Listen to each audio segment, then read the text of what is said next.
Hello, everybody, and welcome back to another video. Today, I have Vanessa with me. If you don't recognize the name Vanessa, then maybe you do remember seeing the word NCA Mentor somewhere. I'm having a little bit of a fangirling moment here because anybody who starts their NCA journey, from your seniors who've already taken the exams, you would just here, just go and take Vanessa's notes.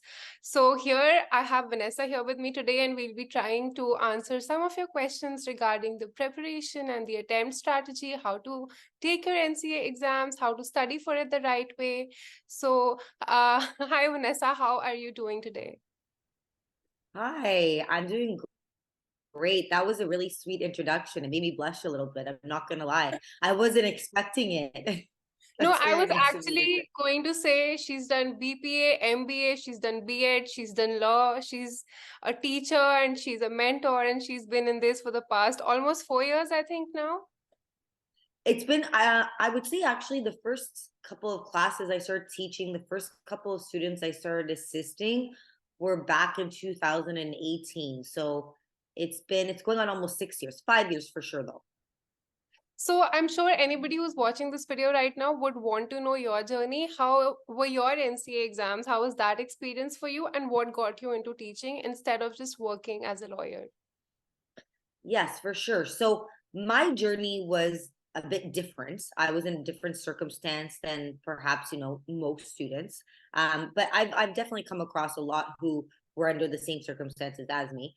That being said, when I wrote the exams in 2017 and 2018, they were structured very differently in that, and what I'm speaking directly about is the scheduling. So now the exams are online, and so they're offered every month. So every month you're able to write at least one exam. You could write two, but they're offered on a monthly schedule. When I wrote the exams, they were only offered 4 times a year, and it was only 1 week.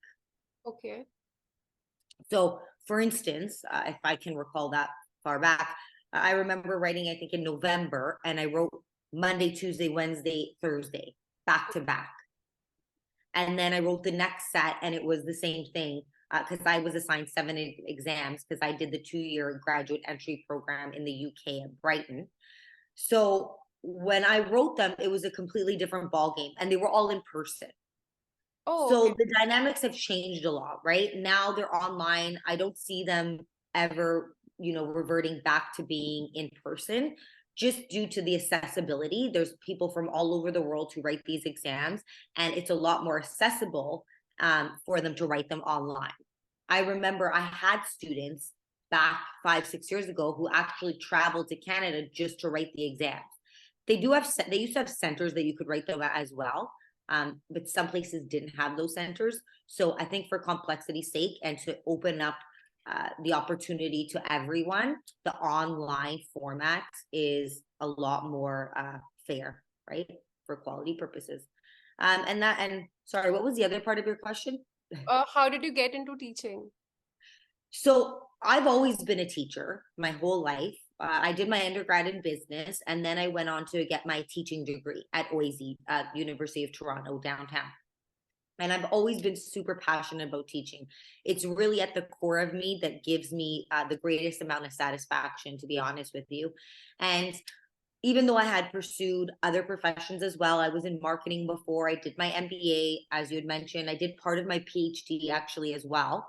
Okay. And then when I went to go to law school, that passion really stuck with me. In fact, when I was at Sussex University in Brighton, I took on teaching. Like I would help students, I would form study groups, I would stay with some of the teachers during their office hours and lend my time to assist students who would come into the office. And the teachers, the professors started to catch wind of this passion I had, and actually, it was proposed to me that I should apply for a job there as well. I never did because I didn't want to stay in the UK. I wanted to come back to Canada. Hmm. But I carried on. I wrote my bar exams. I started articling. I had worked at law firms also prior to even doing my law degree. Hmm. And all along the way, I just kept reverting back to teaching. I kept wanting to help my peers. I kept getting that real fulfillment out of it. And so it's something that I realized was what I was meant to do in life. And I strongly felt that this this is a specific niche. This is what makes me most happy. And I devoted my whole career to this. So I am fully devoted and committed to the NCA and bar exam process and helping students on their journey to becoming licensed lawyers in Canada. So for anybody who is just starting to look into this NCA process, if you could just give a bit of a structure to what the subjects are like, the core and the optional, and if you could also discuss the legal research and writing module that is a new addition to the compulsory requirements. Yes, for sure. So, I mean, most students know already that there's the 5 core courses, which are Canadian Administrative Law, Canadian Constitutional Law, Foundations of Canadian Law, Professional Responsibility, and Criminal Law, Canadian Criminal Law. Most students are assigned those 5, and then they may be assigned additional NCA exams on top of that. That depends on a variety of factors. Not all of them I can really speak to because that is why the NCA has its specific assessment on an individual basis. It's unique to each student. But as I mentioned earlier, I did the 2-year graduate entry program at Sussex University. So in the UK, the universities there offer a 2-year program. And when there is that 2-year program, you're usually assigned 2 additional subjects, and they typically are elective options. What I usually see and what I had in my circumstance was I could elect between civil procedure, family. I had taken business in university during my LLB, so that wasn't an option for me. However, if you haven't taken business organizations, that typically is an elective option. What else was there? I think evidence, remedies, and commercial. Mm-hmm. So that could be one assessment that you could have. I mean, and then there's a variety of other also subjects. So there's torts, there's property, and there's contracts, and that's assigned to students usually, I believe, when they come from a civil jurisdiction. Okay. Or those could be assigned additionally depending on how you performed in those subjects in university. Mm-hmm. Every student's assessment can be different, so it's hard for me to speak to that specifically. That's a question probably students should take up with the NCA or just submit an application for when they're assessed. So I didn't have to take this. It's a new prerequisite or a new condition that was just administered as of 2022. So anybody who's been assessed in the year 2022 or later will be assigned this LRW course. Of course, it's very critical, not during only your NCA process, but it's going to teach you skills that are going to stay with you forever throughout your career, right? Obviously, legal writing and research, as the names insinuate themselves, are absolutely essential to your legal career. So what it teaches you, based on vaguely what I know, is how to properly conduct research, how to get the most out of different research forums, like for instance Canly and LexisNexis as well. Students have access to LexisNexis. I think I can't recall, throughout the NCA process, or it is throughout the NCA process, right? Yeah, I thought it was that. I was thinking if you have access during the barrister and solicitor process as well. But during the NCA process, how to utilize those platforms and how to properly write, right? So not just writing in essay format, but if you're writing a memorandum, how to piece it together, properly ensuring that you get all your facts in a very coherent fashion that's consistent in an organized way, being able to briefly set out the answer to what your memorandum may be answering, setting out also the discussion behind it all, how you reached your conclusion. So it's just an important course for you. And I've had students who have said to me, is there any way that I can waive this requirement? And I always think to myself, you definitely don't want to waive this requirement. First of all, no, you can't have it waived. At least based on my knowledge, I don't think you can have it waived. But not only that, it's going to teach you some critical life learning skills that are going to be very essential to your legal career. So I wanted to ask, is the preparation strategy for every exam the same, or does it vary from subject to subject? That's a great question. I would probably say there are some consistencies to it, but at the same time, it is variable. So with some of the NCA subjects, you're gonna definitely want to purchase a statutory book. For instance, with criminal law, you have to get the criminal code, right? You want an up-to-date criminal code. You want either, I think the NCA prescribes the practitioner's version. Some students get the student version. I do not suggest the pocket version. Okay. It's very condensed and it won't provide you the optimal support that you'll be looking for in the examination.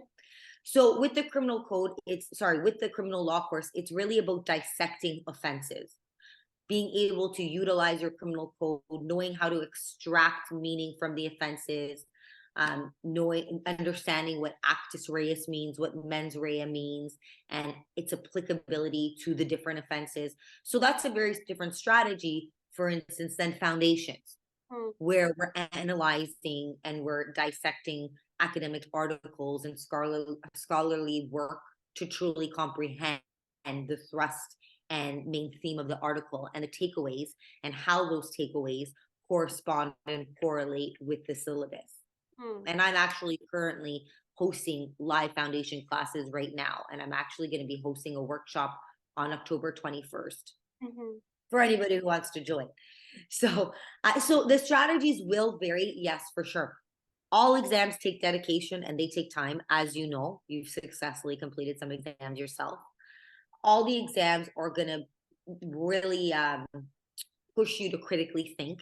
They're not straightforward. It's not just going to ask you what is the definition of competence as per the model code, right? For professional responsibility. They're not straightforward in that I just have to get a set of notes or open a textbook and I'm going to find the answer right in front of me. You have to critically think. You have to be able to apply, right? You have to apply the legal the legal rules to the facts. Very important component, as we know from the analysis piece in the IRAC approach. For me, I thought, wow, it's open book. It's going to be easy, right? I have all the answers in front of me. But no, I always tell students, don't underestimate these exams. Just because they're open book doesn't mean they're going to be easy, right? It's open book, but they really focus on your analysis. That component is critical, right? So if you're asked a question and I mean, it gives you a fact pattern, right? It says, Larry has kidnapped the little boy down the street because he's asked the parents to cease or stop their animal testing on cosmetic products, whatever it may be. And it gives you a whole scenario, or it doesn't even tell you kidnapping. It says Larry has taken and has kept hostage this little boy. And it gives you this whole fact scenario. And then the question is, what offense has Larry committed? So it wouldn't just be straightforward. You just answered, well, he's committed kidnapping as per section X, Y, and Z. You'd have to go into it and say, well, what does that section state specifically? What is necessary for the actus reus to be filled? And has Larry executed those steps to fulfill that actus reus? What about the mens rea? What is necessary for the mens rea component to be satisfied? And has Larry fulfilled that mens rea component? So that we can therefore conclude that the crime of kidnapping has actually been committed, right? So, I mean. So in your journey, for you, which exam did you find the hardest? I found foundations the most difficult. I remember leaving that exam thinking I did not pass. I actually remember I called my dad on my drive home saying, register for me for the next sitting because I didn't pass this exam. I ended up passing. It was fine. But you couldn't actually register for the next exam until you received your results. That's their policy, that's their rule. But foundations, it has a lot of volume. I always suggest to students to try and attempt admin and constitution before foundations because there's components of both those subjects on foundations. So for instance, this upcoming weekend on Saturday, I'm going to be teaching admin law for foundation. Those students who have already taken administrative law will find this section a breeze. It'll just be a review for them. And it's going to be a little bit more challenging for students who are taking it now for the first time or learning those concepts from administrative law for the first time. You say you found foundation to be the hardest. I'm also taking foundation this month. So what are some tips that you would like to pass on? I would say pay attention to the articles, obviously. What I would probably say is, and this is what I teach in my classes, which I think is very important. A lot of students will come to me after maybe they've taken an exam, like foundations, and they haven't passed, or maybe they've been with another tutor and they weren't successful. I say to them, or they'll tell me, I didn't know what the question was asking me. It was identification of the issue that was the most challenging for me. And how I teach it is like this: we need to be able to pull together all the components of the syllabus, because that's the issue, is that students learn each topic in an abstract manner. Every class I'm testing my students, how does this correlate with an earlier subject? Oh, we're talking about this week. What does this reflect? Does this reflect anything that we've talked about before? Actually, in my study package, which you can find at ncamentor.com, I have one question, and it actually integrates 2 or 3 different topics from the syllabus. A couple of my questions do. They integrate more than just one topic. And I have questions, Q&A, for almost every single topic in the syllabus. Mhm. If you were to give general tips to people taking the exam, what is something that you would like to focus on? I think I, throughout this discussion, gave a couple of tips and strategies, but I mean, once again, don't underestimate the exams. I've met people who are licensed lawyers in other countries, and they found these exams troubling, and they might have not been successful on their first attempt.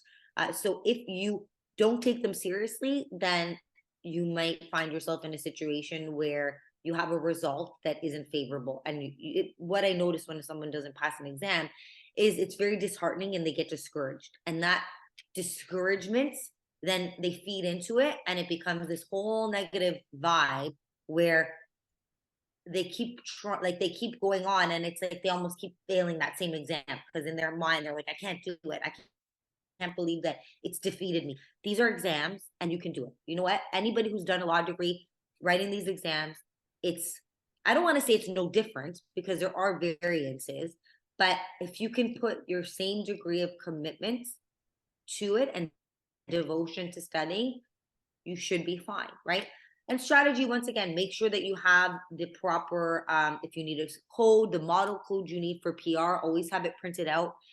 Find yourself either the textbooks or a really good set of notes, okay? Notes that are detailed enough. Obviously, notes are always going to be a condensed version, right? And I mean, they're going to incorporate, I don't know, I can't speak to other people's or other providers' notes. My notes are very comprehensive, and I do my very best to break down concepts to help students truly grasp and understand different terms, concepts, legal tests, rules. Okay. And same with that's what the purpose of my Q&A is. It's in order to help people comprehend how to apply the law to the facts. Other strategies, some people like to pair up with other students and study. I offer tutoring sessions where I walk students through the syllabus as well. You can hire a tutor. But that being said, and there's a little bit of misguiding in the market here, if you ever come across a tutor who says you need these classes or you won't pass, or is very pushy about it, please don't buy into that. You don't need them, because if you did, the NCA would be prescribing on their syllabus classes are mandatory, or they would have probably had some institution or facility that actually had register classes that you could register for, offer them. So tutoring is an option to assist you on your journey, right? If you need more support, it's a great option. I endorse it. But at the end of the day, the NCA has prescribed textbooks, and they've stopped there, right? So take that bear that in mind as well, right? And have confidence in yourself. Confidence is key. And once again, just going back to committing yourself, right? Knowing kind of the syllabus and keeping abreast of any changes, because they can update the syllabus at any time. So you want to make sure that when you buy notes or when you buy a textbook, that it's aligned with the syllabus, because if the law has changed and you're asked a question on a law that's that you have an outdated textbook for, or outdated notes, it's not going to serve you It's not going to be beneficial in the exam or serve you well. So on an ending note, I know the answer to this, but I still want to ask you because I'm sure there will be some people in the comment section who will leave this question in the comments. How much time does it take to clear the NCA exams? So as always, and I say this, I've said this many times, it depends, right? I ask students when they come to me and they say, how long is it going to take me to finish these exams? I say, honestly, you're the only one who knows that. I don't know your life. I don't know if you have like, so I mentioned earlier, and I didn't elaborate, I was in different circumstances.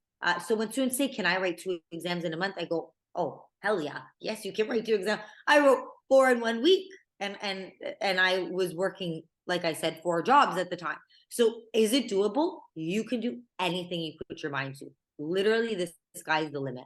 I'm telling you this, and I know from personal experience. So how long does it take you? Depends on how long do you want to take. That's really the answer. How long do you want to take? Even when people say, well, I have kids, I go, I wrote the bar exams with a newborn baby, and I was basically a single parent at that time.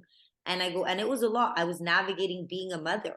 Like, that's one of the hardest jobs, in my opinion, is being a parent, right? So, I mean, but if you put your mind to it, you can do it. Generally, I do say to students, if you want to have, if you want to go through the exams without being overwhelmed and you're not in a rush, take 1 a month or spend a year to get through them. Like, let's say you have the 5 core, take 1 each month. So I always recommend, like I said, starting with Constitution, then maybe admin. If you're, for instance, going to write in the new year, and I know I'm watching the time, we have only 2 minutes here, but if you're going to write in the new year 2024, you might want to start off with Constitution in January. Then in February, you could take criminal or PR, and that gives you sufficient time. Then March, you take admin. Then April, you take foundations. Like I said, now you've covered Constitution and admin. So Yes. in March, admin, April, you take foundations, and then in May, you take criminal. And in 5 months, you're done. And that's not going to really change how fast you become a lawyer, taking 1 extra month. That's not going to change your timeline very much, right? You'd still be able to, if you're in Ontario, take the bar exams probably at the same time, by the time you received your certificate of qualification. So on that note, I will be linking all of your information in the description box. And if anybody has any questions, please feel free to contact Vanessa. She gives you notes for all the NCA exams, for Ontario bar preparation as well, and just a wonderful, extremely helpful human being overall. So with this, thank you so much for watching, and thank you so much, Vanessa, for taking so much time out. And yes, Thank you for having me. You're a great interviewer, honestly. You did a wonderful job. Thank you for having me. I'm still trying to improve myself. But yes, if anybody has any questions, please contact Vanessa. And again, thank you so much for taking out time. It's been my pleasure. Have a great day. You too. Thank you. Take care.